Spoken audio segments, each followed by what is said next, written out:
신년 특집 김수민의 뉴스 밑장. 반갑습니다. 김수민입니다.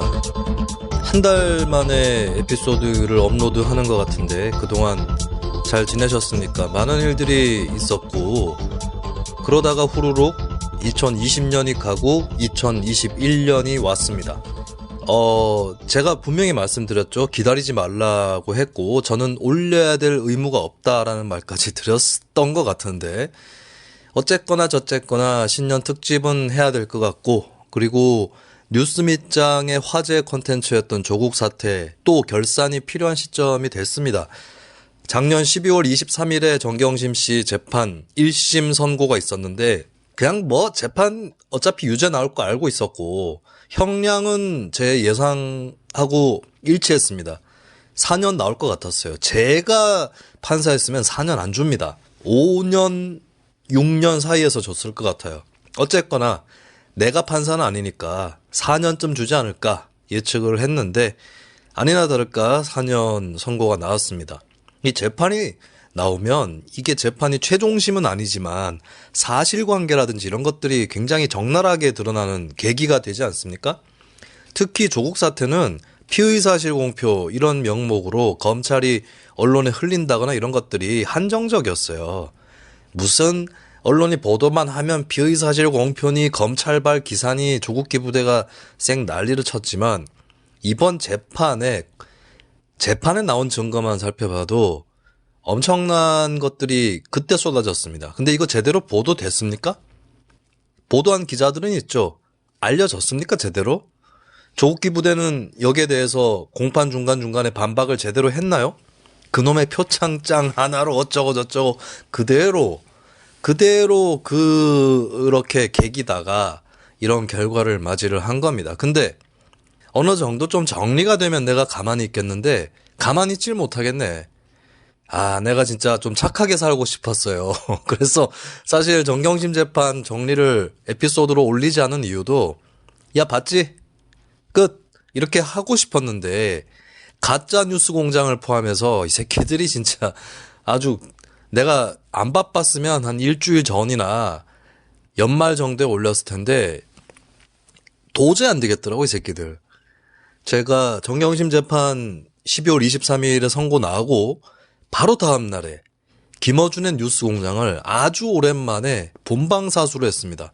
김어준이 튀어나와서 한다는 말이 그건 무슨 표창장 가지고 그것도 그동안 반박을 했는데 인정이 안 되고 사모펀드는 대부분이 무죄가 났는데 이런 판결 어떻게 나오냐 이러고 있어요.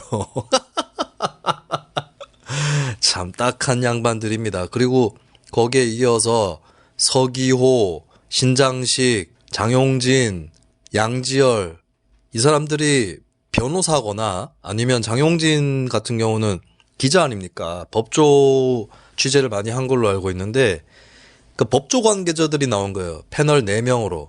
김어준이 무식한 김어준을 이 보완을 해주는 캐릭터들이겠죠. 근데 이 사람들이 다 거짓말하고 있거나 자다가 봉창을 두들기고 있는 겁니다. 야, 너네 4명 다 덤벼라 나한테 진짜. 아니 이런 인간들이 자기 개인 유튜브나 SNS도 아니고 제도권에 전파 쓰는 방송에 출연을 해가지고 헛소리를 삑삑 날리고 있어요.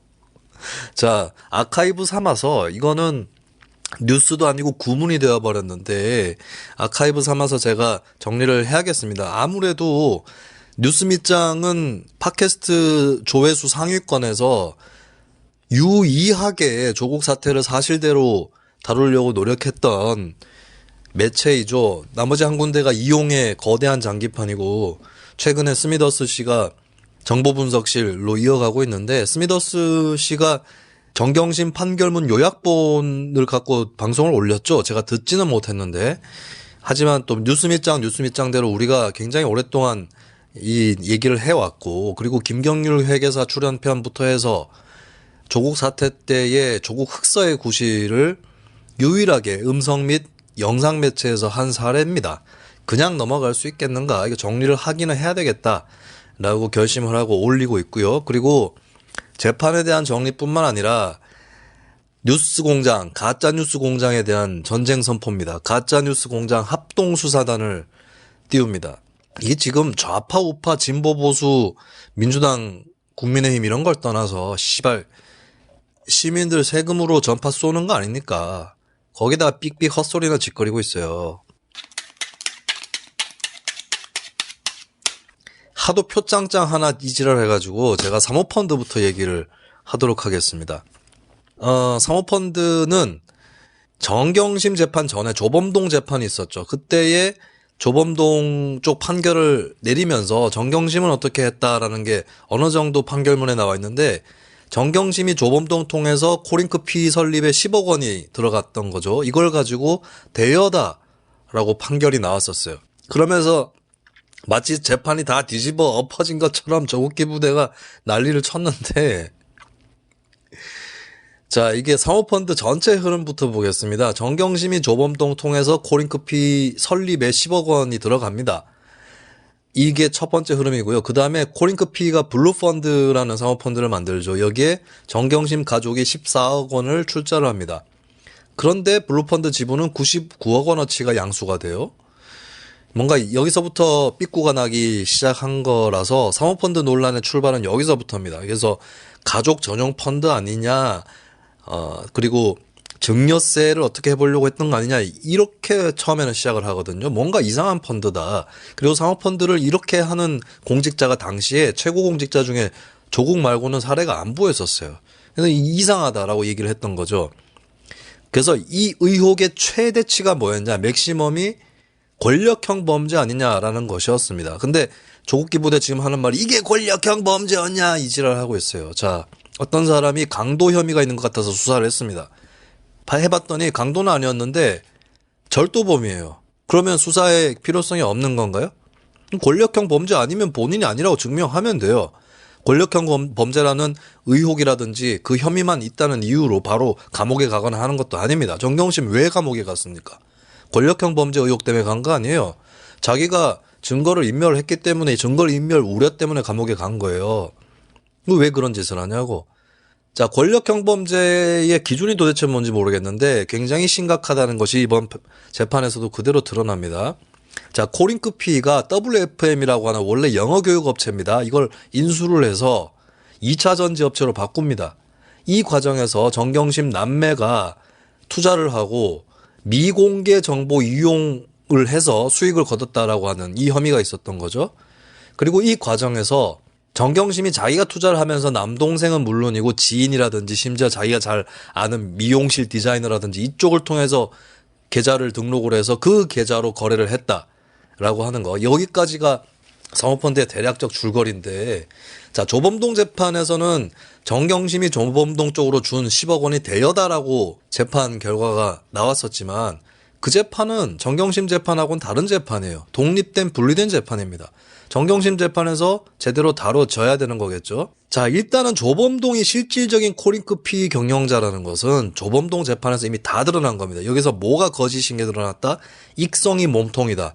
개소리하고 있습니다. 여기서 이미 빵꾸가 난 거예요. 익성 몸통론은 왜 나왔을까요? 김어준이 빠져나갈 구멍을 찾은 겁니다. 뭐냐면 김어준 뉴스공장을 들어보면 중간에 논조가 한번 바뀌어요. 처음에 사모펀드 문제 없다고 갑니다. 그러다가 중간에 김종민 민주당 의원이랑 둘이 뭐라고 나와서 짓거리냐면 사모펀드는 문제가 있었어. 윤석열 총장이 수사할 만했어. 이렇게 갑니다. 자, 왜 그렇겠어요? 그 이유가 뭐냐면 윤석열에게 거래나 타협을 제안한 겁니다. 야, 수사는 하는데 정경심은 문제 아니니까 빼라, 거기서. 이게 바로 밀리기 시작하면서 나타나는 증상이었던 거죠. 익성 몸통은 이미 기각됐습니다. 조범동 재판에서. 그 조범동 재판을 끌어와가지고 난리를 치던 조국기 부대는 익성 몸통론이 조범동 재판 판결문에 있다고 하더군요. 없어요, 그런 거. 거꾸로입니다. 조범동이 실질적인 경영자 빼박이라는 거. 자, 근데 그 조범동에게 준 돈으로 코링크피가 설립된 것도 맞습니다. 정경심이 이거를 부인을 하지 못했어요. 자기는 처음에 그냥 빌려줬는데 그걸로 했더라라고 하는 거예요. 2015년 12월에 4억 얼마 주고 2017년 2월에 정경심 동생까지 해가지고 추가를 합니다. 그래서 근데 이 추가한 5억 있잖아요. 이게 최초 유상증자 대금이에요. 이게 단순한 설립 대여금이 아닌 거죠. 자, 그리고 대여했다라는 이유로 계약서를 드림입니다. 금전 소비 대차 계약서를. 그럼 계약서 쓰면 다 대여입니까? 누가 누구한테 뇌물을 줬어요. 그럼 받은 놈이 이거 빌린 거다. 준 놈도 빌린 거다. 계약서 있다. 계약서 새로 써가지고 증거로 내면 다 빠져나가겠네. 이 점에 대해서는 정경심 재판부가 벌써부터 얘기를 했습니다. 당사자가 대여라고 한들 실제로 대여 계약이 그때 체결이 됐다 한들 그게 대여냐 투자냐인 것은 여러 가지의 정황이라든지 증거를 조합해서 재판부가 새로 판단하는 거다라고 얘기를 했어요. 정경심이 어디서 발목을 잡혔느냐? 정경심 핸드폰 안에 있었습니다. 정경심 핸드폰에 자기가 코링크 PE 쪽 펀드에 투자를 해서 수익을 얼마 내고 어쩌고저쩌고 돈을 이렇게 저렇게 하고 하는 거를 깨알처럼 메모를 해뒀어요. 그리고 기존에 있던 돈 10억이 거기에 들어가 있습니다. 뭐냐? 기존에 건넸던 그 돈으로 재투자한다라고 볼 수 있는 거 아니겠어요? 그게 대여한 거라면 그 투자 내역에 왜 나옵니까? 그리고 문자 메시지들도 있습니다. 2016년 8월 2일에 정경심이 조범동에게 조카님 잘 있지요? 우리 돈도 잘 크고 있고요. 조범동이 뭐라고 대답하느냐? 네, 잘 계시죠? 무럭무럭 자라나고 있습니다. 돈이 잘 자라고 있다는 얘기입니다. 아니, 돈을 빌려준 건데 어떻게 자라요? 빌려준 거 이자 아닙니까? 이자 대충 10% 받는다 쳐도 그게 무럭무럭 자란다라고 얘기를 할 수 있는 거니까? 자, 여기까지는 투자라는 말은 안 나와요. 근데 2016년 8월 4일 바로 이틀 뒤입니다. 정경심, 혹시 좋은 투자 상품이 또 있는지요? 조범동, 규모별로 금액이 커질수록 더 좋은 수익 상품이 많아요. 정경심, 그렇군요. 만나서 상담을 좀 해야겠어요. 저번 것은 언제 상환인가요? 했습니다. 아까 전에 제가 메모 말씀드렸는데 이게 10억 원을 24억 원으로 증액되는 시나리오거든요. 1년 만에. 이게 이자를 어떻게 해야지 그렇게 받을 수 있는 건가요? 정경심은 고리 대금업자입니까? 자, 재판부 여기에 대해서 투자라고 판결을 내렸고요. 난 조범동 재판부가 왜 대여라고 판결했는지 그게 잘 이해가 안 갑니다. 근데 조범동 재판부보다 정경심 재판부가 투자냐 대여냐 이 부분에서 더 깊이 생각할 기회가 많았을 거라고 보는 거죠. 왜냐하면 정경심이 더 초점이니까.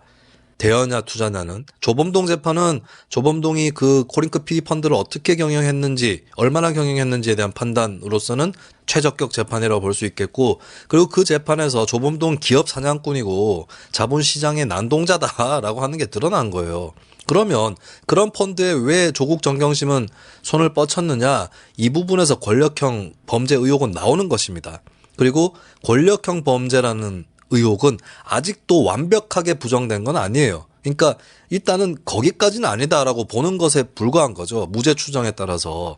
근데 그런 개판 펀드에 손을 왜 공직자가, 고위공직자, 특히 민정수석이라는 사람이 뻗치느냐라고 하는 겁니다. 조범동은 조국 팔고 다녔고, 그러면은 아직까지도 이게 권력형 범죄가, 그러니까 정확하게 얘기하면 권력형 범죄가 아니다라고 단정 지을 수는 없다는 거예요. 근데 기다 아니다 판단을 해야 된다면 기다라는 명확한 구체적인 증거는 없기 때문에 아니다로 해두는 것 뿐입니다. 근데 권력형 범죄가 아니면 상관이 없는 거냐고. 그리고 조국 사태 자체가 권력형 범죄입니다.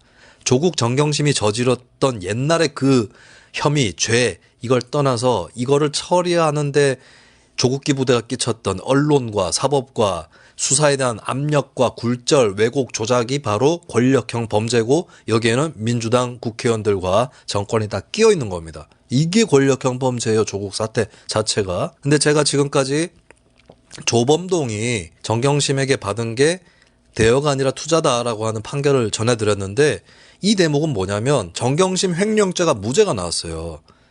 근데 왜 무죄가 나왔냐면 횡령을, 자, 첫 번째로 조범동 재판에서도 확인이 됐지만 횡령을 한 건 맞습니다. 근데 조범동이 횡령을 한 거예요. 그럼 정경심도 같이 했다고 볼 수 있느냐라는 건데, 허위 컨설팅을 했어요.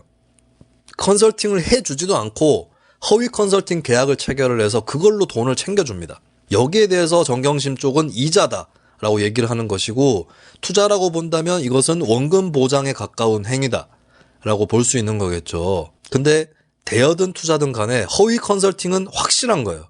정경심, 조범동 양 재판부 1심 판결에서 모두가 허위 컨설팅이다라고 했고, 조범동 재판에서도 이것은 비난받을 수 있다. 라고 적시해둡니다. 판결문에. 자, 근데 왜 무죄가 나왔냐면 이 허위 컨설팅에 대해서 정경심도 알고 있었다는 게 인정이 됐어요. 하지만 이 횡령을 본인이 주도할 수 있는 지위에 가 있었느냐 이거예요.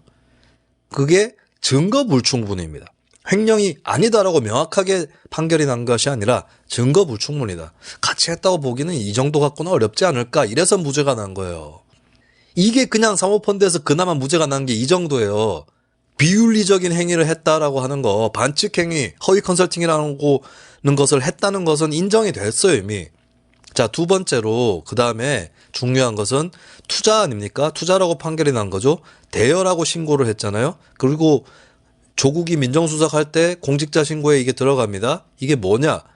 공직자 재산 신고를 허위로 한 겁니다. 이것은 조국 재판에 영향을 끼치게 됩니다. 애초에 횡령 자체는 조국한테 적용된 범죄는 아니었어요. 근데 투자를 대여라고 신고한 것은 공직자 재산 신고 허위에 해당합니다. 조국이 불리해지는 것이죠. 자, 사모펀드의 유죄가 나온 것, 그리고 정경심이 받은 그 유죄 가운데서 가장 무거운 게 뭐냐면 미공개 정보 이용, 그리고 범죄 수익 은닉입니다. 범죄 수익 은닉이에요. 표창장 하나가 아닙니다. 표창장 하나를 어디다 숨기고 있는 게 아니라 범죄 수익을 은닉한 겁니다. 이 줄거리를 보면 2018년 1월에 코링크 P가 WFM이라고 하는 업체를 인수를 합니다. 그리고 2월에 WFM이 군산에 2차 전지 공장을 가동한다는 소식이 뜹니다. 그러면서 WFM 주식 한 주당 4,000원대였던 것이 7,300원까지 뛰게 됩니다. 그리고 3개월 뒤에 불과 4,000원 밑으로 다시 떨어지게 되는 거죠. 그런데 2018년 1월 초부터 조범동이 정경심에게 이 정보를 알려줍니다. 그래서 정경심 남동생 명의로 바로 그 다음에 1월 3일에서 5일 사이에 WFM 주식을 매수를 하고요. 그래서 이거를 다시 얼마 뒤에 팝니다. 팔아서 1,683만 원의 이익을 실현합니다. 바로 뭐 한 달 사이에 이뤄진 일이에요, 이게. 자, 결정적으로 이거 가지고 정경심 쪽은 이 정도 정보는 다른 사람들도 알 수 있었다. 이런 논리를 펼 법도 하죠. 하지만 그 주식을 팔았던 사람은 그 공장 가동 소식을 알았을까요? 아닙니다. 그리고 그 밖에도 2018년 9월, 10월 이쪽쯤에서 정경심한테 중요 정보를 또 이쪽 코링크 P에서 흘립니다. 중국 업체하고 MOU 체결한다. 예, 이거를 조범동이 다 진술을 했어요. 그리고 이런 식으로 이제 미공개 정보들을 더 또 제공을 받습니다. 받고 5억 원으로 WFM 주식 12만 주를 정경심 남매가 삽니다. 근데 이 명의는 정광보라고 하는 정경심 동생이죠. 그 사람의 처남 지인 이쪽에서 실물증권으로 사요. 우리가 뉴스 밑장에서 얘기했잖아요. 여기서 왜 실물증권이 나오냐. 요즘 전자시대에 천연기념물 멸종위기종에 해당하는 실물증권이 왜 나왔을까요? 본인들이 보관해놓고 있는 것이고 몰래 보관하겠다는 겁니다. 그리고 5만 주를 정광보가 보관을 했고요. 7만 주를 한국시티은행 대여금고에서 보관을 합니다. 5만 주를 정경심 동생이 보관을 하고 7만 주를 한국시티은행 대여금고에다가 정경심이 보관을 해두는데 사모펀드가 문제가 돼서 이 대여금고에서 빼옵니다. 정경심이. 근데 이게 압색 때 다 걸려버린 거죠. 이쪽 정경심 쪽에서는 실물 주권을 매수한 사람이 아니다라고 주장을 했는데 정경심 핸드폰 메모에 또 나옵니다. 근거가. 12만 주 중에 7만 주에 해당하는 것이 적혀 있었어요. 금융자산 7만 주라고. 그리고 정경심 동생도 공동으로 WFM 주식을 매수한 사실은 인정을 했습니다. 자, 이렇게 미공개 정보를 이용해서 주식을 사들이고 팔고 하면서 이익을 실현을 하고 그 다음에 어떤 것은 숨겨놨어요. 범죄 수익 은닉입니다. 이게 가장 중대 범죄예요. 정경심 재판에서. 그리고 이 미공개 중요 정보 이용에 따른 범죄 수익이라는 것은 실제로 거둔 수익뿐만 아니라 그 실제로 거두진 못하지만 거둘 수도 있었던 이익까지 포함을 합니다. 그래야죠. 왜냐하면 도둑질을 했는데 물건의 값어치가 떨어집니다. 그럼 떨어진 걸로 치나요? 아니잖아요. 그런 것처럼 이런 것들을 다 고려해서 또 판단을 하는 것이죠. 자, 그리고 또 유죄가 나온 거 금융실명법 위반이에요. 금융실명법 위반, 차명거래한 것이죠. 예, 여기에 대해서도 유죄가 나왔는데 남동생 지인, 미용실 주인, 지인 이런 사람들 계좌로 거래를 했습니다. 이 자체로 범죄인 것이고 더 큰 문제는 공직자는 3천만 원 이상 주식에 대한 매각 의무를 갖고 있습니다. 그리고 그런 거래를 할 때마다 제출을 해야 돼요. 거래 내역을. 공직자 재산신고에서 제출하지 않고 자기들이 갖고 있으려고 했다라고 하는 공직자 윤리 위반에 또 연결되는 겁니다. 이 부분이. 조국하고 또 연결되는 거예요. 그래서 지금 조국 쪽은 정경심이 문제지 조국은 문제가 아니다. 이거는 조국 측에서는 그런 얘기를 당연히 가족끼리니까 안 할 것이고 그런 생각도 없을 겁니다. 공동운명체죠. 하지만 조국 기부대도 이제 와서 정경심은 나쁜데 조국은 상관이 없다라고 주장할 수는 없게 된 겁니다.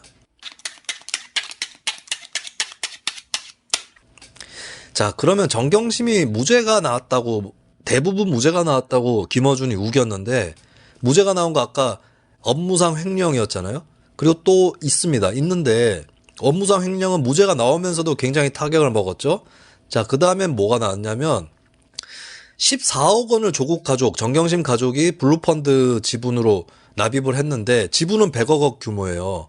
그러니까 금융위원회에 허위 보고한 것이다 라고 하는 죄명이 있었습니다. 이게 자본시장법상의 허위신고죄인데 조범동하고 정경심이 공모하고 실행한 것은 맞다라고 법원에서 판단을 했습니다. 정경심도 알고 있었다는 거예요.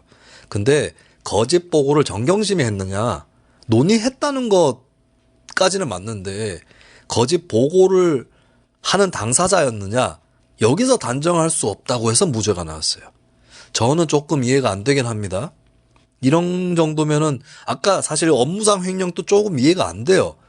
허위 컨설팅이라는 것까지 다 인정이 됐는데 횡령에서는 빠졌다. 이게 법리의 문제인가 싶은데 어쨌든 간에 무죄가 나온 것까지도 부도덕한 짓을 했다라고 나온 겁니다. 허위 컨설팅 했고 그 다음에 금융위 거짓 보고 공모 실행까지 했다는 거예요.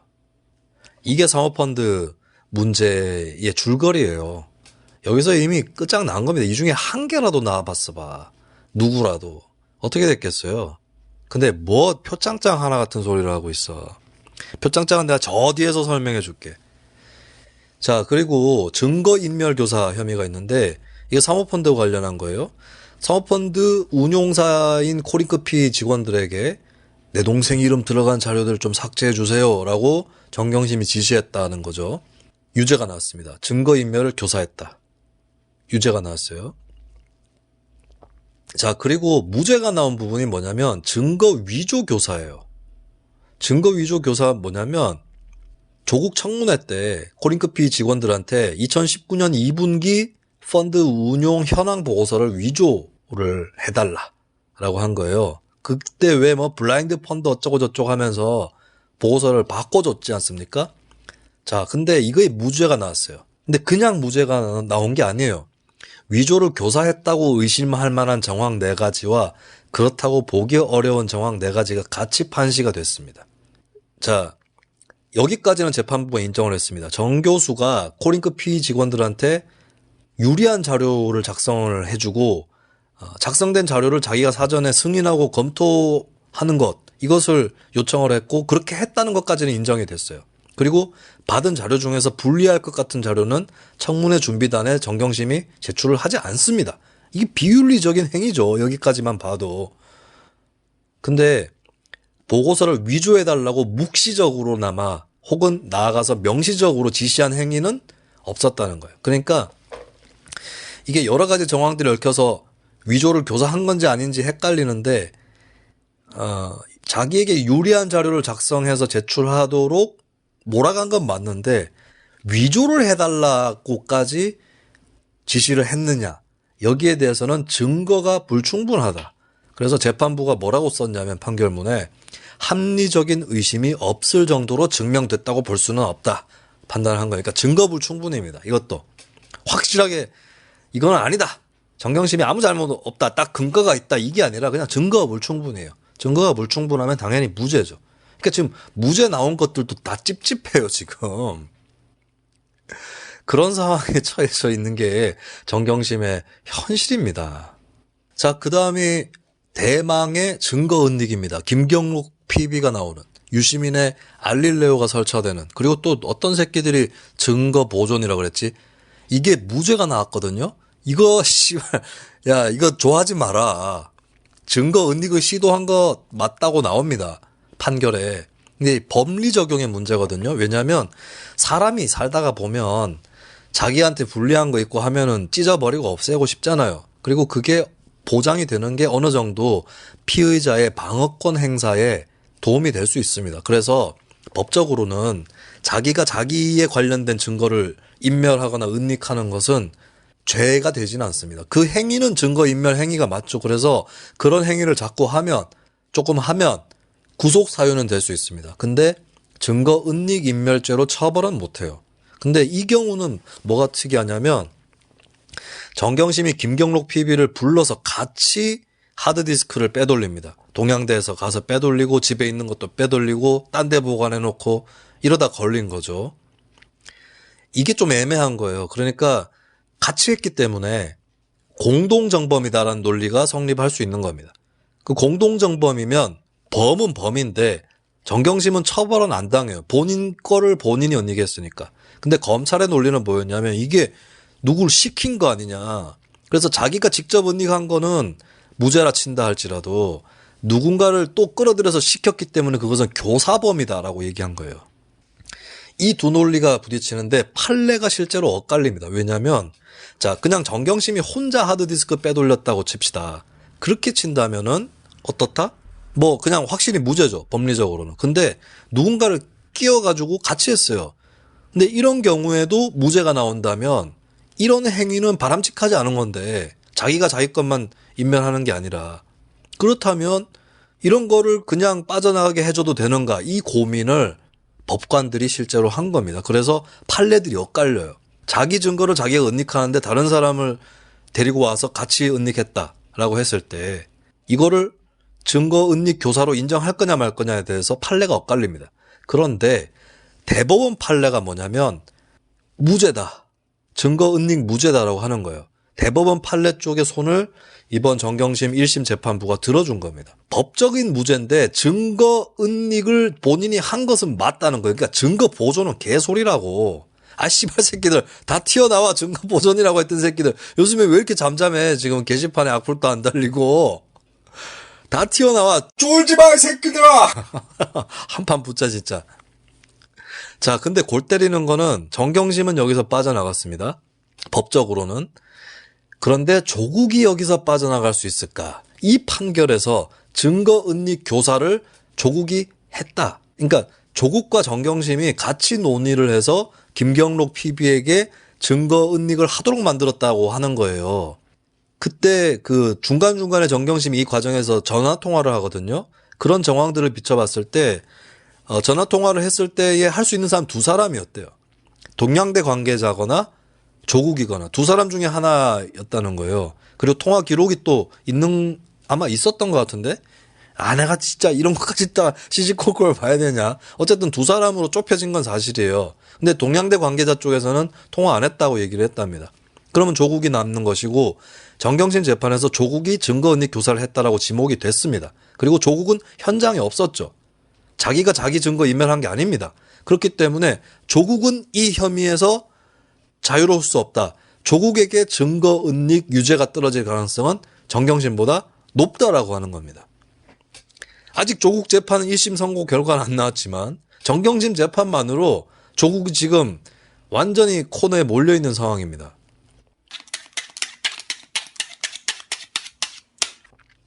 자, 드디어 이제 입시 비리로 넘어갑니다. 보통 언론에서는 입시 비리부터 먼저 설명을 하더라고요. 설명하기 쉬우니까. 근데 사모펀드부터 먼저 얘기를 한 것은 자꾸 표창장 하나 타령을 해서 제가 입시 비리를 세 번째로 밀어놓은 건데 입시 비리가 7대 허위 스펙입니다. 표창장 하나가 아니에요. 7대 허위 스펙인데 표창장은 내용이 워낙 많기 때문에 제가 제일 뒤로 밀어두도록 하고 하나하나 내가 씨발 다 까발려줄게. 우리 방송에서 중간중간에 한 번씩 얘기했던 거고요. 그리고 제가 뉴스플로우라는 매체에 쓴 칼럼에도 대략적으로나마, 이게 대략적으로 해도 A4 2장이 나와. 그 대략적으로 설명하면서 조국에게 계속 답변하라고 제가 SNS에서 요구했습니다. 한 놈도 답변 못 하는데, 자, 표창장 하나만 봐도 도저히 빠져나갈 수 없는, 바둑으로 치면 축에 해당하는 그런 건수거든요. 근데 그거 말고 나머지 6개 허위 스펙부터 짚어드리겠습니다. 단국대 논문 제1저자로 등재됐었죠. 자, 이거는 법정 밖에서 이미 승부가 난 거예요. 제1저자라고 했을 때는, 자, 논문 저자는 연구의 개념 설계에 참여를 해야 되고, 데이터 수집과 해석을 담당하고, 발표 초안 작성에도 참여를 하고, 발표 최종본을 승인해야 됩니다. 이래야 저자가 될 수 있고, 제1저자는 그 중에 기여도가 가장 높은 사람입니다. 자, 조민과 함께 단국대 해당 논문의 저자로 올라와 있는 사람들이 누구냐? 연구원, 교수들입니다.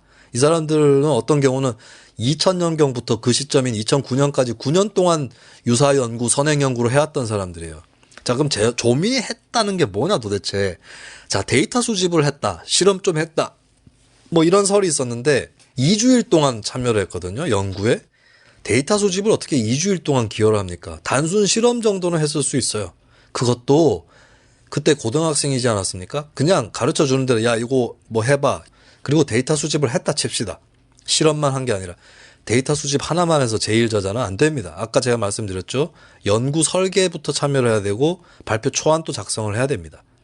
그리고 2019년 9월에 조국 사태 초창기에 대한병리학회에서는 자료상의 저자 자격 충족되는 거는 장영표 단국대 교수 한 명뿐이라고 그랬어요. 그리고 이 논문에 보면 조민이 단국대 의과학연구소 소속이라고 나옵니다. 이건 뭐 여기서부터 이미 조작이야. 장영표 교수가 뭐라 그랬느냐? 고교생이라고 밝히면 불이익이 있을까 봐. 개뿔, 불이익이 아니라 씨발 조사를 받게 되겠죠. 고교생이 이 정도 논문을 쓸 정도면 언론 인터뷰가 들어옵니다. 그럼 고교생이라고 오히려 밝히고 막 엄청 화제가 될 건데, 단국대 연구소도 화제가 되고. 그렇게 안 한 거죠. 그리고 뭐 여기에 대해서 김어준이 그때 소논문이다, 이 정도는 청소년도 쓸 수 있다, 이 지랄을 했는데, 자, 이 해당 논문은 대한소아청소년과 의사회에서 입장을 밝혔습니다. 전문의들도 쉽게 이해하기는 어려운 수준이다 라고 했어요. 그럼 조민이 여기서 도대체 뭐 했길래 제1저자까지 올라갔느냐? 실험 말고 또 뭐 했느냐? 단순 실험 말고 뭐 했느냐? 영어 번역을 했다, 뭐 이런 얘기가 있어요. 그 영어 초록 보면은 거기도 틀린 게 나온다, 뭐 조민이 망신을 당했다, 이런 보도도 있었는데, 자, 영어 번역으로 저자가 될 수 없습니다. 그리고 의학 용어, 이거는 어떻게 알았어요? 원래 알고 있었습니까? 그 정도 알고 있으면 이게 거의 전공자지. 그리고 그 당시는 연구 윤리가 확립이 안 돼서 제1저자의 판단 기준이 느슨하거나 모호했다, 이런 주장을 하는 사람들이 있는데, 2007년에 연구 윤리 확보를 위한 지침이 확립이 됐고 저자에 관련된 것도 다 확립이 그 전에 됩니다. 이 결정적인 계기가 아마 2005년 말에 있었던 황우석 사태 때문이었을 텐데, 이 거짓말을 그렇게 했던 것이죠. 그리고 장영표 교수가 현모 연구원의 지도로 조민이 데이터를 사용했다라고 하는데, 자, 여기서 증인들도 안 도와줘요. 현모 씨가 그 반대 증언을 한 겁니다. 조 씨는 실험 능력이 없다, 실험 결과도 논문 작성에 사용이 안 됐다는 거예요. 그냥 한번 시켜준 거지 논문에 쓸 수준이 안 되는 거죠. 비슷한 것이 두 번째, 공주대 생명과학연구소 인턴 경력인데요. 국제조류학회 내는 페이퍼 초록의 제3저자로 등재가 됐습니다. 이거 아무리 봐도 조민이 5번 정도 홍조식물 물갈이 작업만 해줬다는 거예요.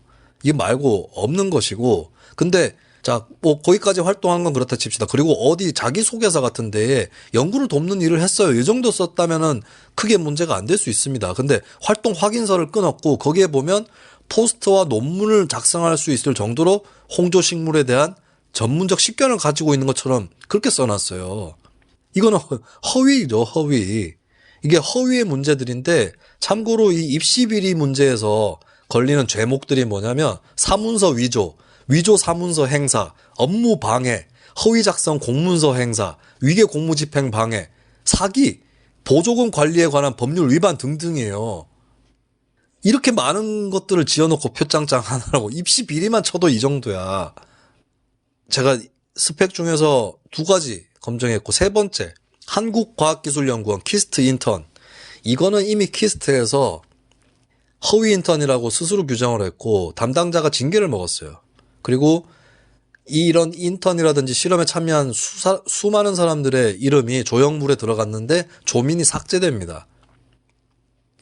그리고 담당자들의 증언은 이틀만 일했다라고 하는 거고 실제로 카드 기록이라든지 이런 것들이 3주 동안 근무했다라고 하는 거를 뒷받침할 수 있는 카드 출입 기록 이런 것들이 없습니다. 이틀 정도 일한 것만 입증이 된 거예요. 그리고 담당자도 사실관계를 확인하지 않고 써줬다라고 증언했습니다. 그러니까 이 증언들이 여러 가지의 역할들을 하게 되는데 근데 증언만 갖고 되는 건 아니거든요. 근데 증언에 왜 힘이 실리냐면 조민 측에서 근거가 없는 거예요. 그쪽에서 내는 근거가 없어. 물론 거꾸로 얘기할 수 있겠죠. 안 했다는 근거를 대라. 근데 안 했다는 근거는 어느 정도 나와요 또. 그런데 조민 측에서 명확하게 근거는 또 못 대요. 여러 가지 정황을 댈 수도 있고 내가 이런 사실이 기억이 나고 하면서 진술을 구체적으로 할 수도 있는데 그것도 아니에요. 그런 상황에서는 이런 증언들이 캐스팅 보트 역할을 할 수도 있는 거고 이 증언들 아니라 할지라도 충분히 유죄 나올 수 있는 겁니다. 그리고 이게 혐의들이 한두 가지였었어야지. 자, 결정적인 부분으로 계속 갑니다. 자, 앞에 있었던 단국대 논문 저자라든지 공주대 생명과학연구소 인턴, 한국과학기술연구원 인턴. 자, 이건 정경심 측에서 우리가 그래도 일을 하기는 했다. 완전히 없는 걸 지어내지는 않았다. 이렇게 밝히고 있는데, 그렇다 치자. 그러니까 허위는 아니고 과장의 문제다라고 얘기를 하는 셈이죠. 그렇다 칩시다. 호텔 아쿠아팰리스 수료증 인턴십 확인서. 자, 이거는 조국이 못 빠져나갑니다. 이 확인서 파일이 조국 서울대 연구실 PC에서 나왔습니다. 네가 왜 거기서 나와? 이렇게 된 거죠. 왜 거기서 나오냐고. 그리고 방송에서 한번 제가 말씀드렸죠. 아쿠아팰리스는 고유명사잖아요. 호텔 이름. 그러면 거기서 쓰는 표기법에 따라서 써야 됩니다. 아쿠아팰리스의 팰은 어에이예요. 이 팰리스가 PA로 시작을 하니까 영문 표기법을 정확히 하려면 아예 이가 맞지 않느냐 얘기할 수 있죠. 근데 그건 표기법의 문제고 고유명사는 그 기관에서 쓰는 단체에서 쓰는 걸로 해줘야죠. 근데 문제는 조민의 서류는 아예 이로 표기되어 있다는 겁니다. 뭐 더 설명해야 돼? 그 다음 서울대 공익인권법센터. 이거 허위로 나왔습니다. 조국이랑 친한 한인섭 교수가 명확하게 왔다고 증언을 안 했고요. 그 다음에 왔다고 증언한 사람도 있는데 그 사람이 조민에 대해서 어떻게 기억을 하고 있느냐 이걸 따져봤을 때 명확하게 진술을 하지 못하고 오락가락했어요. 자, 나는 근데 이런 것도 중요하지 않아요. 공익인권법센터에 파일이 안 남아 있습니다. 조민이 했다고 하는 파일이 안 남아 있고 조민 동생이 인턴을 할 예정이다라고 하는 이상한 증명서 하나 남아 있어요. 그리고 이쪽에서 고등학생이나 청소년을 인턴으로 받은 적이 없습니다. 공익인권법센터가 모집할 때도 안 했고 받았다는 기록도 없습니다. 중요한 것은 이 서류가 조국 교수 연구실 PC에서 출력이 되었고요. 그리고 공익인권법센터가 공식적으로 인턴 확인서에 쓰는 레터지가 있습니다. 그것과 다른 종이에서 나왔고요. 더 결정적으로 조국이 정경심에게 자기 딸하고 같이 그 인권법센터에서 인턴을 했다라고 우기려고 걔네들의 주민번호가 어떻게 되느냐 등등의 정보를 조국이 정경심에게 물어보고 정경심이 거기에 대해서 조국에게 답을 줬다고 하는 메시지가 오간 것이 증거로 남아 있습니다. 자, 요새는 자기 자녀 인턴 증명서를 부모가 작성을 하나 봐요. 에? 자, 그리고 6번째. 동양대 어학교육원 보조연구원을 했다. 조민이. 자, 이 부분이 바로 보조금 관리법 위반과 사기에 해당하는 범죄인데 자기의 딸이 교육청 협력사업의 연구보조원으로 참여한 것처럼 허위로 신고했고 수당 320만 원까지 챙긴 혐의입니다. 알뜰해요. 알뜰해. 진짜. 십몇억 원을 블루펀드에 납입을 해놓고 320만 원을 챙겨. 근데 이런 거를 우리가 속으면 안 됩니다. 야, 그 사람이 돈도 많은데 320만 원 챙기려고 그랬겠어? 아니에요. 이명박 봐, 이명박. 그 보신탕 반띵 한다면서 낙검수가 얘기한 거 아니야? 어이, 낙검수. 지금 낙검수 2 찍어야 돼. 조국 정경심 때문에. 정경심이 뭐라고 주장했냐면 제자를 연구보조원으로 삼고 연구비를 미리 지급을 해줬는데 제자의 사정이 생겨서 딸이 대신 일을 하게 됐고, 그래서 이게 악질 범죄인 게 그러니까 제자랑 자기 딸을 등록시켜놓고 제자가 받은 보조금도 딸에게 넘겨줬다고 하는 거예요. 근데 그래놓고는 제자가 사실은 들어갔는데 얘가 못하게 돼서 딸한테 지급을 했다라고 하는 건데 둘 다 연구에 참여하지 않았다라고 하는 겁니다. 사기죄까지 해당하는 거죠. 거짓 신청했기 때문에. 이런 식으로 7대 허위 스펙이 낱낱이 밝혀져서 개망신을 당한 거 아닙니까? 자, 마지막으로 동양대 표창장. 이거는 진짜 조국기 부대가 미로에 갇혀서 한 관문도 못 빠져나가요. 동양대 표창장. 자, 자꾸 이상한 쪽으로 논점을 돌리는데 내가 한 가지 첫 번째 물어볼게. 이 관문 반드시 통과해야 됩니다. 제1관문. 동양대 표창장 파일이 왜 정경심 컴퓨터에서 나오냐고. 그것부터 설명을 해봤죠. 정경심 컴퓨터에서 그게 왜 나오냐고. 그 작업을 정경심 집에서 했든 정경심 PC가 발견되었던 동양대 휴게실에서 했든 간에 정경심 PC에서 그게 왜 나오냐고. 너는 니네 재직증명서나 인턴증명서, 활동증명서, 뭐 생활기록부 이게 네 컴퓨터에 파일로 저장돼 있냐. 그 왜 나오냐고 그게. 거기에 대해서 뭐라고 말 좀 해봐. 기껏 변호인이 조금 한다는 얘기가 조교가 작성했을 수도 있고. 조교가 그걸 왜 작성하냐고. 그럼 조교가 누가 작성했는데. 조교 불러와봐요. 자, 첫 번째 관문도 통과 못했어요. 조국기 부대가. 서초동에 15만 명이 모여서 집회를 했는데 관문 하나를 통과를 못한 거예요. 자, 두 번째. 자, 이게 혐의 내용이 뭐냐면 동양대 표창장이 어떻게 조작되었느냐. 조국 아들이 받은 상장이 있었고 그 상장에서 하단부를 오려가지고 동양대학교 총장 최성해 직인 이걸 오려가지고 붙였다는 거 아니에요. 붙여서 조민 표창장을 만들었다는 거 아닙니까? 근데 이 과정이 동양대에서 발견됐던 정경심 PC를 포렌식한 결과 타임라인이 다 나온 거예요. 몇 월, 며칠, 몇 시, 몇 분에 상장을 파일을 불러내서 오려서 붙이고 PDF 파일까지 저장하는 이게 포렌식으로 다 나온 거예요, 과정이. 이게 뭘 의미하느냐면 어떤 사람이 CCTV에 찍힌 겁니다. 어디에 들어가서 없어진 어떤 물건을 들고 나가는 게 찍힌 거예요. 근데 여기에 대해서 조국기 부대와 아주까리 경제신문과 이런 데서 하는 얘기는 뭐냐. 검찰이 시연을 못했다. 어떻게 했는지 맞춰봐라. 야, 이 새끼들아. 그러면 도둑질을 하면 왼손으로 훔쳤는지 오른손으로 훔쳤는지 목장갑을 꼈는지 가죽장갑을 꼈는지 발로 훔쳤는지 씨발 이걸 일일이 다 시연을 해야 되냐? 숙명여고 쌍둥이 사건 아시죠? 그 사건 유죄 나왔잖아요. 아버지 교무부장인가 하는 사람하고 쌍둥이 딸들이 다 유죄가 나왔잖아요. 쌍둥이 딸들 재판은 대법 판결까지는 아직 가진 않았는데, 자, 그 사건에서 그 아버지가 학교에서 시험지를 빼돌린다는 게 뭐 CCTV에 찍힌 거나 이런 증거가 하나도 없어요. 그런데도 유죄 판결이 나왔습니다. 그쪽 집안에서도 이것은 우리가 시험지를 미리 유출하지 않았다라고 하는 정황이다라는 반박 정황까지도 제출했습니다. 예를 들면 시험 답안지상하고 실제 답하고 틀릴 때가 있잖아요. 근데 그 검사들이라든지 이쪽에서 뭐라 그랬냐면 틀린 답인데 답안지 보고 그대로 뺏겨 적어가지고 그게 틀렸다. 이거 뭘 의미하느냐. 결국에 답안지들을 다 뺏겨 적은 거 아니냐. 이렇게 논리를 펴거든요. 근데 숙명여고 쌍둥이들이 뭐라 그랬냐면 그렇게 친다면 원래 답안지상에는 답이 2번이라고 적혀 있었다 칩시다. 근데 실제로는 답이 3번이에요. 그러니까 착오가 있었던 거죠. 근데 우리가 3번이라고 써서 맞힌 것도 있다라고 반박 정황도 들이댑니다. 그런데도 유죄 판결이 나왔어요. 왜냐? 여러 가지의 정황들, 간접 증거를 가지고 유죄 판결이 나온 거예요.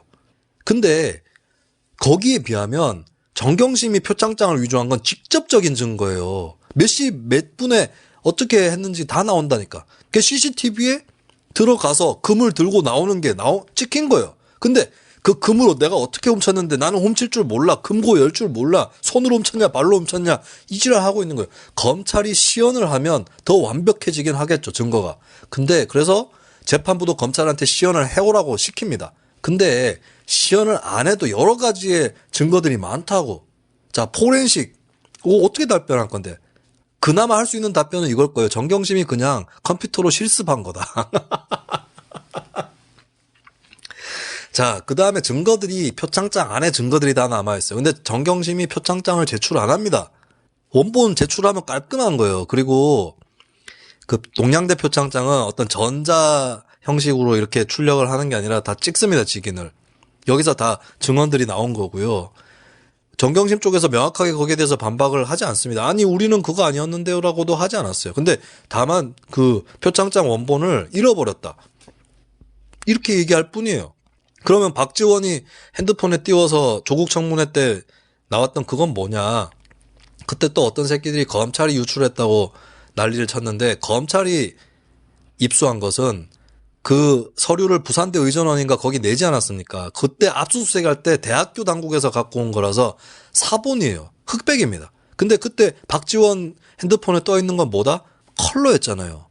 그건 나중에 알고 보니까 청와대 균형인사비서관이었던 김미경, 조국의 측근이기도 한데 이 사람이 박지원한테 자기가 보냈을 수도 있다라고 얘기를 했습니다. 씨발 누가 유출한 거냐고. 검찰이 유출한 게 아닌 거죠. 애초부터 그게 칼라 사진 자체가 검찰이 유출한 게 아닙니다. 그러면 자 직인을 직접 찍는다고 했을 때 동양대 관계자하고 정 교수가 통화를 합니다. 실제로. 정 교수가 뭐가 찔려가지고 동양대에다 얘기를 한 거죠. 이게 그 우리 학교에서 직접 찍는 것만 있냐 하니까 그 동양대 관계자가 찍는 것만 있다고 대답을 하는 거예요. 그 정 교수가 당황을 하죠. 그리고 그 관계자가 루즈 같은 거라서 문지르면 번진다라고 얘기합니다. 정경심이 아마 문질러 봤을 거예요. 씨발 안 번지네. 좋댔다. 이렇게 된 겁니다. 그게 번지는 거였으면 원본 제출을 확실히 했을 거예요. 잃어버렸다고? 자, 잃어버렸다고 해봤자 소용없습니다. 그 표창장의 모양새는 다 남아있기 때문에. 박지원의 핸드폰에도 있거니와 동양대가 아니라 부산대에 냈던 그 사본도 있는 거니까요. 자, 거기에 보면 희한한 것들이 많습니다. 일단 자, 그 직인 위치 여기에 대해서도 설명해야 됩니다. 조국기 부대는 이 새끼들이 뭐 검찰이 시험 못했다 이걸로 뭉개고 가려고 하는데 니네가 설명해야 될 거 너무 많아. 직인 위치가 아들 상장에 있는 직인 위치하고 딸 표창장에 있는 게 똑같습니다. 자, 손으로 찍는 거면 직인이 그때그때 위치가 달라요. 똑같아요. 첫 번째. 그리고 이거보다 더 결정적인 거. 처음에 얼핏 보면 아들 상장 직인하고 조민 표창장 직인하고 모양이 다릅니다. 왜 다르냐? 다를 수가 없어요. 동양대의 직인은 한 종류입니다. 그 직인 모양이 왜 다르냐고. 그 윤곽의 모양이. 이것은 컴퓨터 편집을 할 때 이렇게 그림 파일 같은 거 이렇게 움직이잖아요. 움직이면 모양 다르게 할 수 있잖아요. 가로 세로도 조절할 수 있고. 그러면서 달라진 거 외에는 답이 없는 겁니다. 그 다음에 표창장 1년 번호 위치. 다른 상장 동양대 발급 표창장하고 다르고요. 그 다음 표창장에 주민등록번호가 13자리가 찍혀 있습니다. 보통 표창장에 상장에는 학번이라든지 참가 번호라든지 뭐 4번, 군번 이런 것들이 찍히는 거죠. 그리고 생년월일이 찍혀도 앞에 몇 년, 몇 월, 며칠생이다 여기까지만 찍힙니다. 근데 왜 그 개인정보 뒤에 7자리까지 다 상장에 찍혀져 있어요. 정경심이 너무 이걸 위조를 완벽하게 하고 싶어가지고 야 이거 봐라 주민번호 다 찍혀있지 얼마나 확실한 문서야 이거를 강변하고 싶었던 게 아닐까 싶어요. 그리고 정경심 쪽 PC에서 발견된 문서들 정경심이 위조한 문서들은 다 그렇게 조민의 주민등록번호 13자리가 다 찍혀 있었다고 합니다. 동양대 입장에서는 모양 자체가 우리 학교의 표창장 모양이 아닌 거예요. 그래도 정경심은 우리는 그런 거 할 줄 모른다, 컴퓨터 잘 못한다 얘기를 하는데 정경심이 조국에게 윈도우를 새로 깔았을 때 어떻게 해야 되고 하는 거 다 메시지 보낸 것도 나오고요. 결정적으로 정경심이 자기 회사 다녔던 거, 무역회사였나? 그 재직증명서를 위조한 게 나옵니다. 똑같은 방법으로. 그러니까 어떻게 위조를 했냐면 재직증명서 파일을 그 스캔해 둔 걸 띄웁니다. 띄운 다음에 똑같아요. 밑에 하단부에 직인하고 명의를 오립니다. 그래서 붙여요. 새로운 파일에다 붙입니다. 그리고 내용을 조작합니다. 몇 월 며칠 몇 년부터 몇 년까지 일했다를 기간을 훨씬 불려놔요. 그리고 그냥 하면 좀 뭐 이렇게 섭섭했나 봐요. 종이 색깔을 바꿉니다. 이런 식으로. 이게 왜 증거냐. 이 자체는 이번에 기소 대상은 아니었습니다. 문서 위조 기소 대상 이번에는 아니었어요. 근데 왜 제시되었느냐. 이 사람은 이런 사람이다. 상습범이다라고 하는 거예요. 이거 씨발 어떻게 빠져나갈 생각을 했어. 이렇게 증거가 많은데 표창장 하나만 갖고도 표창장 하나 가지고 증거가 너무 많아요. 자, 그리고 조국이 못 빠져나가죠. 제가 말씀드렸지만 아쿠아팰리스 수료증 인턴십 확인서하고 서울대 공익인권법센터 이거는 조국이 같이 위조한 겁니다. 주도적으로. 그리고 내가 빠뜨린 게 하나 있구나. 서울대 공익인권법센터에 인턴을 한 게 맞다는 이유로 계속 나온 게 동영상이었어요. 그 학회에 참석하면 인권법센터 인턴인 건데 참석했다라면서 동영상을 제출을 합니다. 근데 웃긴 거는 조국이 법정에서 여기에 대해서 한마디도 하지 않습니다. 진술 거부권을 행사하겠습니다. 이러고 계속 그냥 뭉개버리죠. 그럼 참석했다고 하면 될 거 아니에요. 자기도 거기서 세미나 해놓고. 근데 저는 그때 동영상을 보고 누군지 식별이 좀 어려웠거든요. 그래서 이거는 조민이 맞을 수도 있다고 생각했어요. 조민일 수도 있고 아닐 수도 있는데 증거가 안 된다. 그리고 근데 여기에 대해서 판결이 나왔습니다. 아니다. 조민 여기 참석한 거 아니다 라고 나왔고요. 그리고 참석한 거라 치더라도 이건 성립이 안 돼요. 참석을 했다고 해서 세미나에 한 번 참석했다고 해서 그게 인권법센터에 인턴을 한 게 됩니까? 그렇게 치면은 키스트 인턴 또 했다고 했겠죠. 이틀 나갔으니까. 그리고 결정적으로 문서 위조의 흔적들이 남아있어요. 거기 나갔으면 왜 이렇게 서울대 연구실에서 조국이 PC로 위조를 하냐고. 자, 이게 이해가 가요. 저는 조국과 정경심이 왜 이렇게 발뺌했는지 이해가 갑니다. 이게 얼마나 망신입니까? 한두 번이었었어야지 그것도. 허위 스펙, 그러니까 스펙 품앗이가 아닙니다. 이 범죄의 본질은. 조국은 불공정의 논란을 만든 당사자가 아니라 반칙과 불법의 대명사인 거예요. 아니 씨발 수시 모집에 문제가 있다 뭐 이런 얘기들 하지 않습니까? 근데 씨발 그러면 수시 모집에 문제가 있으면 문서를 위조해가지고 스펙을 만들어내나? 저는 그런 의미에서 조국기 부대 못지않게 이 사건을 일그러뜨리는데 일조한 사람들이 계속 불공정 얘기하는 거예요. 입시 불공정. 이건 씨발 불공정이 아니야. 불공정이 문서 위조는 누구나 할 수 있는 거예요. 어떻게 보면 가난한 집에도 할 수 있다고. 자, 이용구 법무부 차관이 술에 개떡이 돼서 예전에 윤석열을 불러내서 술 마시다가 성열이 형 아니었으면 국기영 저렇게 안 됐어. 표창장 그거 강남에서 몇십만 원 주고 위조한다. 이렇게 얘기를 했다면서요. 강남에 몇십만 원을 주고 위조한 게 아니고 조국 정경심 지가 만들었어. 혹시 조국 정경심이 직업적으로 몇십만 원 남들한테 받고 그런 일을 하진 않았겠죠? 그럴 리는 없겠죠. 자기 것만 했겠죠. 자, 이거 그냥 위조 씨발 이걸 뭐 어디 구멍이 있어 이게 빠져나갈 구멍이. 자, 만약에 사모펀드만 있었다 이 혐의에 그랬으면은 아마도 정경심이 내가 좀 돈독이 올랐나 봐요 미안합니다 하고 빠져나가진 못하지. 용서를 빕니다 하고 정상 참작을 받아서 좀 낮은 형을 받고 조국도 뭐 아내 관리 잘 못해서 죄송합니다 하고 대충 넘어갈 수도 있었던 사안일 수 있어요. 근데 조국 지가 입시 비리 당사자고 문서를 위조한 장본인인데 그걸 어떻게 인정 안 하죠. 그러니까 조국 입장에서는 딱 잡아뗄 수밖에 없는 거예요. 진짜 박근혜 평행 이론이야. 박근혜가 처음에는 18가지 혐의를 받았고 나중에 몇 개 더 늘어났잖아요. 한 가지도 인정 안 했습니다. 몇 개는 인정을 하고 갈 수도 있는데, 근데 조국 정경심은 박근혜보다 인정하기 더 어려워진 거야, 지금.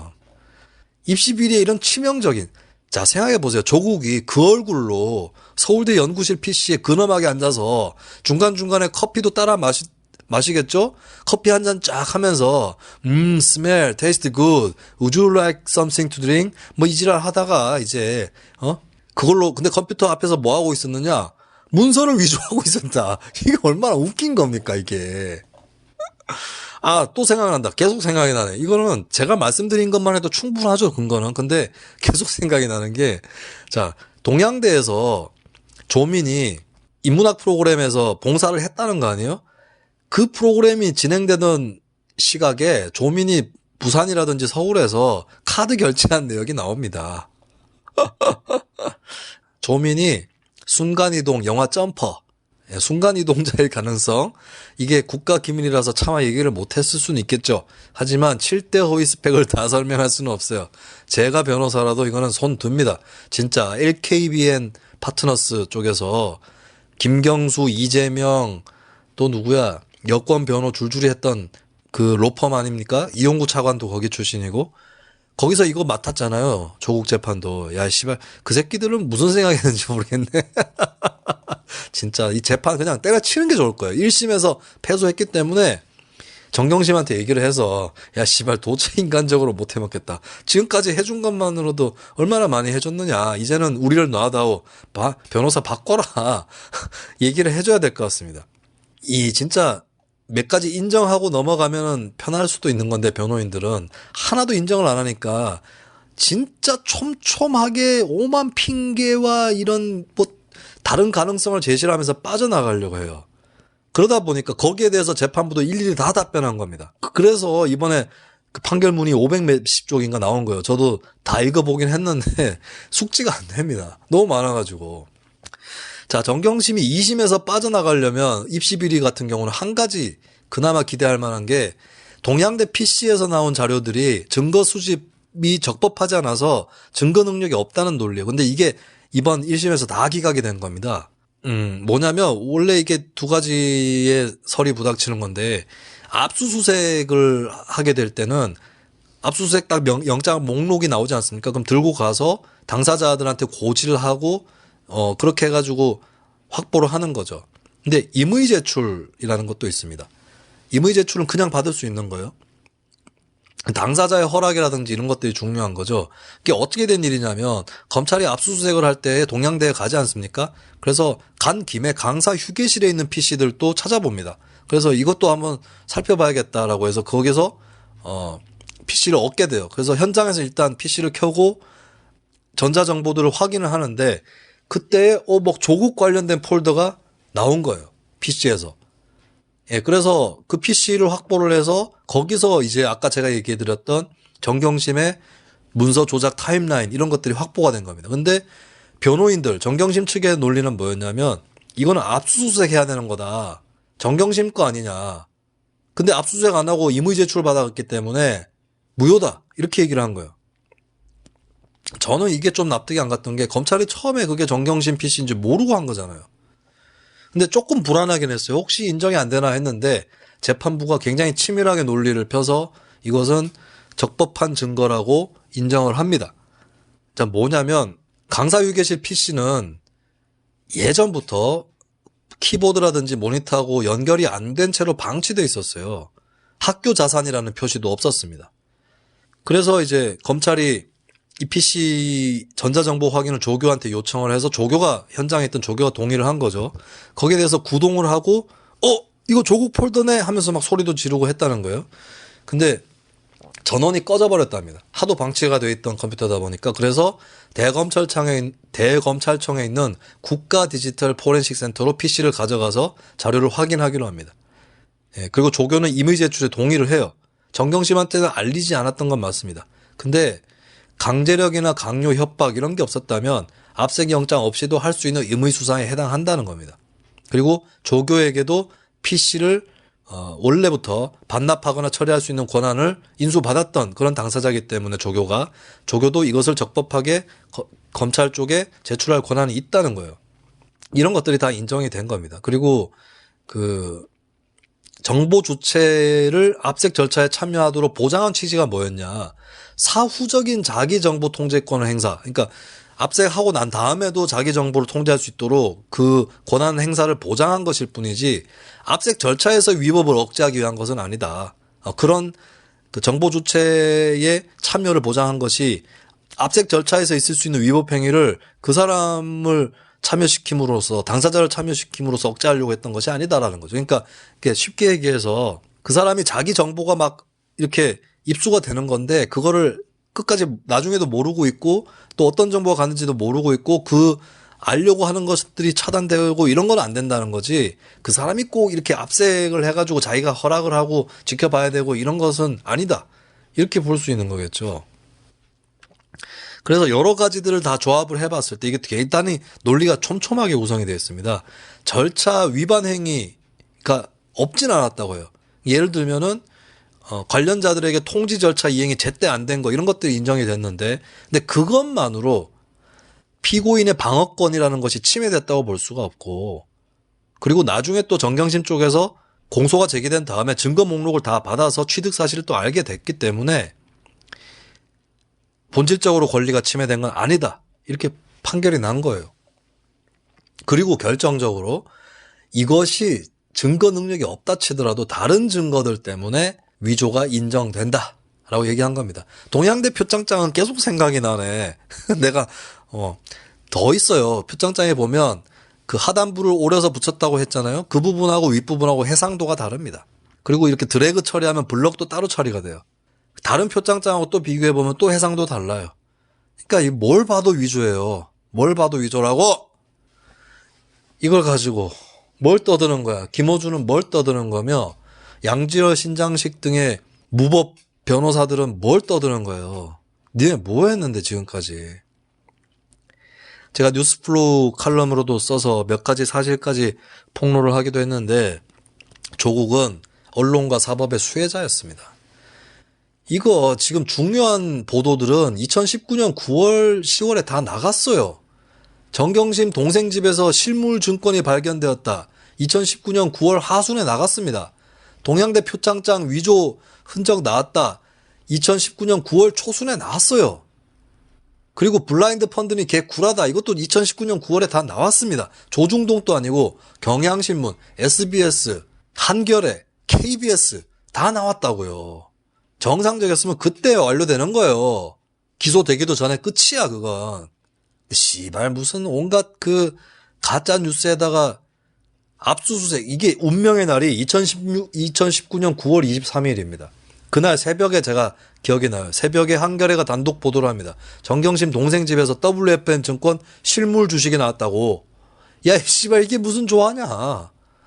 근데 마침 그날 조국 자택 압수수색이 있었죠. 그리고 뭐 온갖 가짜뉴스가 난무합니다. 탈탈 털다 보니까 6시간이나 걸렸다. 뭐 짜장면을 시켜서 검사들이 희낙낙 처먹었다. 여자 2명만 있는 집에 쳐들어갔다. 거기에는 변호인들 다 들어가 있었고 여성 변호인도 있고 여성 검사도 있었어요. 집안에. 그 짜장면도 아니고 한식을 시켰죠. 한식집에다가. 그랬더니 민주당의 어떤 정치인이 한식도 짜장면이다. 이 지랄하고 있어요. 한식집에다 시키면 그럼 그게 짜장면이냐고. 이 새끼는 P는 Q하고 Q는 P를 헷갈리는 새끼가 있네. 아, 그 새끼 이름 뭐더라? 국회의원이었는데. 그 새끼 이름 뭐였지? 아, 이 새끼들 너무 거짓말을 하니까 내가 일일이 기억을 하기 어렵잖아. 그 짜장 하는데 정경심이 12월 23일 작년에 법정 구속되면서 서울 동부구치소가 아닌 서울 남부구치소로 갑니다. 왜냐? 동부구치소에 코로나19 때문에.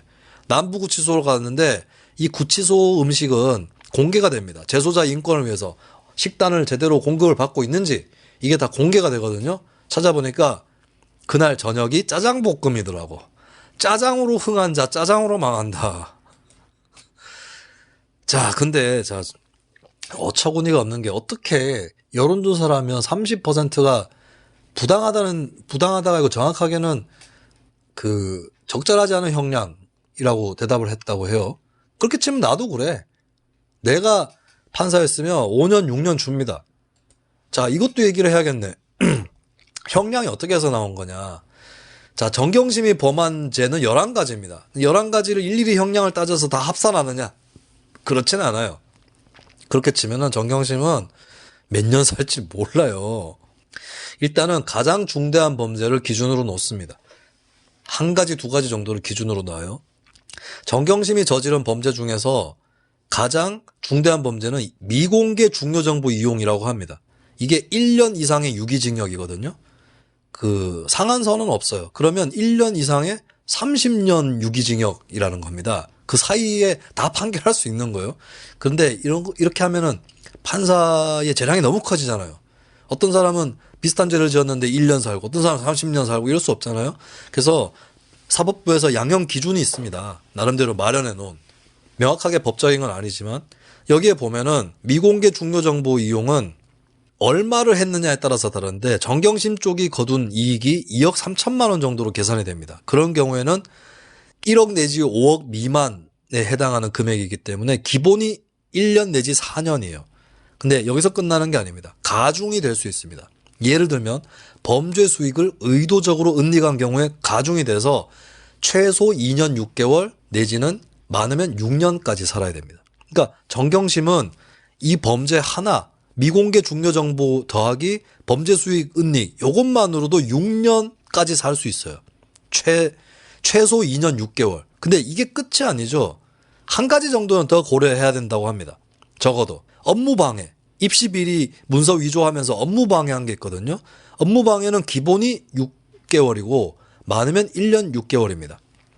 그런데 가중이 또 될 수 있습니다. 범행을 주도적으로 실행하거나 지휘했을 때 정경심이 주도했죠. 그러면 1년 내지 5년 3개월을 살 수 있는 거예요.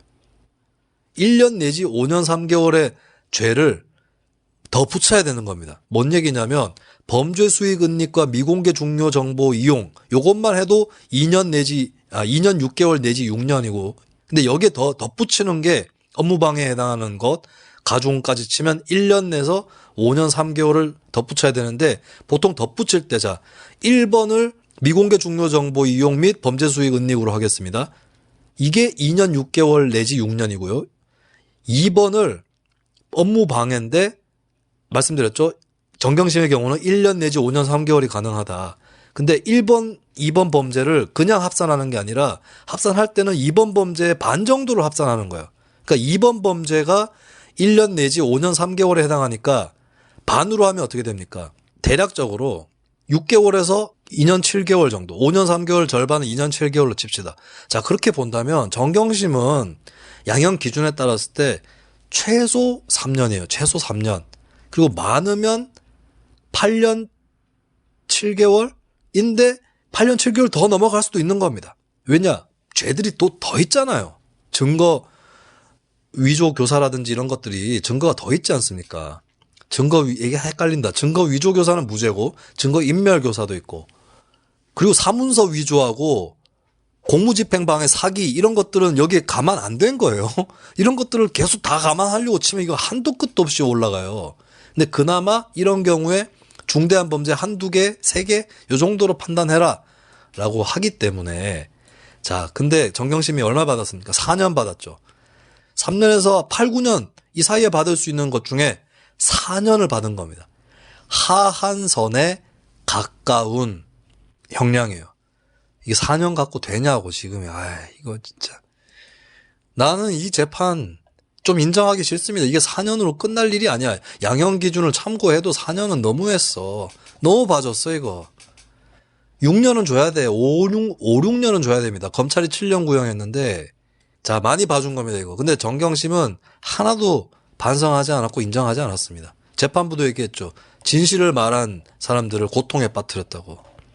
자 근데 정경심은 변호인들은 법정에서 그 지랄 했다 칩시다. 작게 본다면. 근데 씨발 가짜뉴스 공장 새끼들은 뭔데? 온 나라를 개떡처럼 처발라 놓고 생각해보세요. 최순실 태블릿 PC 조작설이 국민의 30% 40%가 인정하는 설이라면 얼마나 그게 골 때리는 사회입니까? 자, 조국이 억울하다라는 사람들은 아직까지도 이 사태를 모르고 있어요. 얼마나 숱한 보도와 증거가 나왔는데 모르고 있어요. 자, 당연히 모르지. 씨발, 이 새끼들은 뭐 다 조작된 것처럼 얘기를 하는데 재판 중에 온갖 것들이 다 튀어나오고 혐의가 15가지인데 그동안에 표창장 하나로라고 계속 노래 부르고 있었던 행위가 뭘 의미하냐고. 하나도 몰랐다는 거잖아. 이 새끼들 카드를 2개를 썼는데 표창장 하나 가지고 계속 노래 부르다가 어느 순간부터는 사모펀드가 권력형 범죄는 아니었다 이걸로 써요. 그러니까 미니멈하고 맥시멈을 따로 갖고 있는 거야, 이 새끼들이. 하나만 하라고 했지 내가 평소에. 니네는 내가 오늘 설명한 것 중에 한 관문이라도 통과한 게 있냐고. 검찰 시연 노래 또 부르겠네 또. 야, 검찰 시연 안 해도 돼. 이 정도 증거면. 그럼 씨발 뭐 박근혜는 이재용한테 말 3마리를 주라고 지시했다는 거를 그런 것까지 다 시연을 해야 되냐? 그럼 씨발 내가 얘기한 것 중에 몇 가지라도 반박해봐라.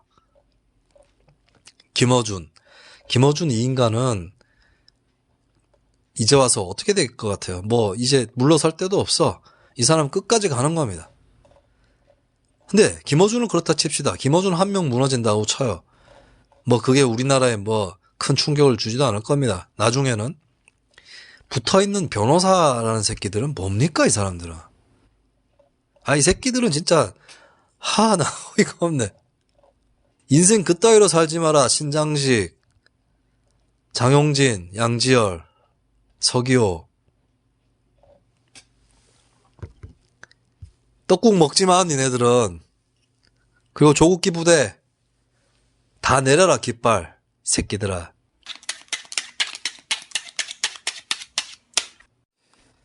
참 조국 사태 자체가 제 인생에서 굉장히 주요한 국면이었는데 이번에 정경심 재판도 저한테 하나의 에피소드를 또 남겼어요. 12월 23일 재판 결과가 그날 수요일이었는데 오후 2시부터 나오지 않았습니까? 그때 제가 방송 중이었습니다. TV에서 생방송. 그것도 법조, 사회 이런 거 다루는 프로그램이었고 제가 방송을 하고 있는데 정경심 재판 결과가 속보로 전달이 되고 또 제가 그거를 해설해야 되는 그런 상황이었습니다. 참 감회가 새롭더라고요. 어떤 건 유죄, 어떤 건 무죄 이런 게 나오는데 입시비리 문제는 제가 꿰고 있으니까 설명하기 굉장히 쉬웠고 사모펀드는 들어오는 거 봐가면서 조금씩 설명을 하다가 재판 결과를 다 보지는 못한 상황에서 방송이 끝이 났고 방송이 끝나고 나서 담배 한 대 피는데 징역 4년이다 라고 딱 뜨더라고요. 그리고 그 다음날 오전 10시에도 정경심 재판을 주제로 해서 방송이 있었습니다. 제가 또 설명을 했는데 같이 출연했던 변호사분이 자기보다 더 혐의들을 잘 꿰고 있어서 방송을 같이 하면서 안심을 많이 했다라고 하더군요. 어떻게 보면은 제가 조국 사태 2019년 8월부터 겪으면서 축적되어 왔던 것들을 12월 하순에 그렇게 쓰게 됐던 것 같습니다. 자, 신년 특집 저는 2부에서 돌아오도록 하겠습니다.